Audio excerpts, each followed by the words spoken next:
নমস্কার বন্ধুরা, আজ আমি চলে এসেছি নতুন একটি রেসিপি নিয়ে। সম্পূর্ণ নতুন। ভিডিওটা শেষ অবধি দেখতে থাকুন। আমার রেসিপিটা ভালো লাগলে লাইক কমেন্ট করে দেবেন। আপনাদেরকে যেই রেসিপিটা দেখাবো সম্পূর্ণ নতুন ধরনের জলপাই কাতলা মাছের টক। প্রথমে কি কি আইটেম করছি আপনাদেরকে দেখাচ্ছি। এই যে সব মশলা আমি রেখেছি, এই মশলাগুলো সব টকের মধ্যে দেব।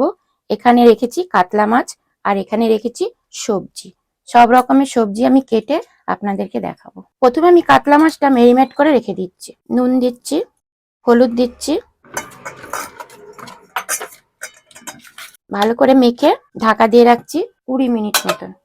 টকের জন্য কি কি সবজি নিয়েছি আপনাদেরকে দেখাচ্ছি। পেঁপে, লাউ, কুমড়ো, ঢেঁড়স, বেগুন আর এখানে নিয়েছি কাঁচা লঙ্কা। এবারে আমি কেটে আপনাদেরকে দেখাচ্ছি। দেখুন আমার সব আনাজ কাটা হয়ে গেছে। আমি এবারে আস্তে আস্তে তৈরি করছি। কড়া গরম হয়ে গেছে, সর্ষে তেল দিয়ে দিচ্ছি, মাছটা ভেজবো। এবার আমার তেল গরম হয়ে গেছে, প্রথমে আমি বড়ি ভেজে নিচ্ছি।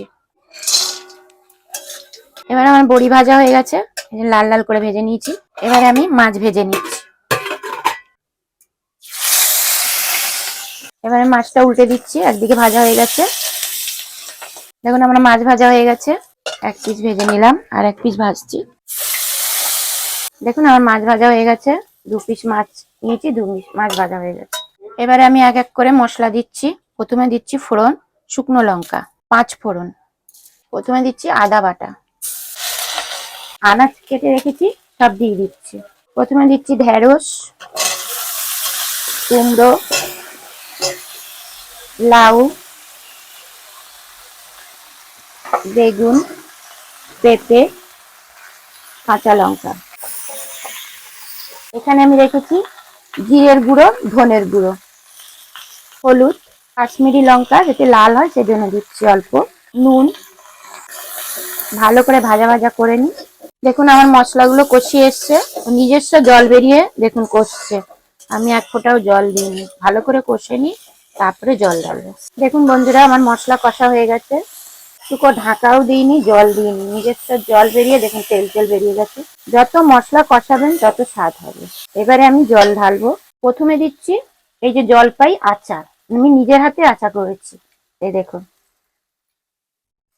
আর দেবো চিনি, আর দেবো বড়ি। এবারে আমি দিচ্ছি জল,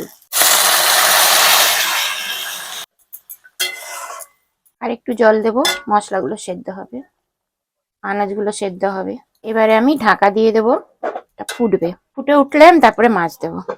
এবারে আমি ঢাকনা খুলে দেখছি, সবজি সেদ্ধ হয়ে এসছে।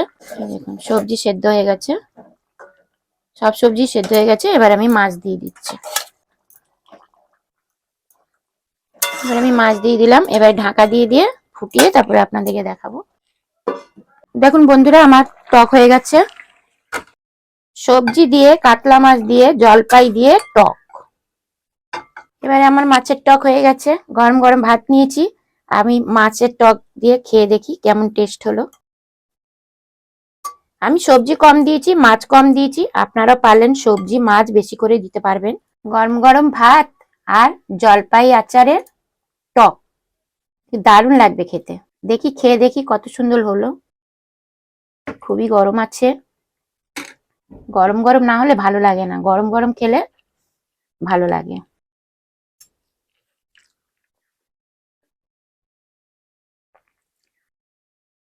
আহ,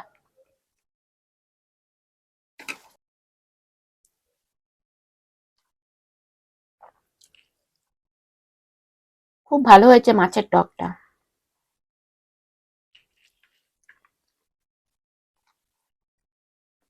খুব ভালো হয়েছে, ফ্যান্টাস্টিক।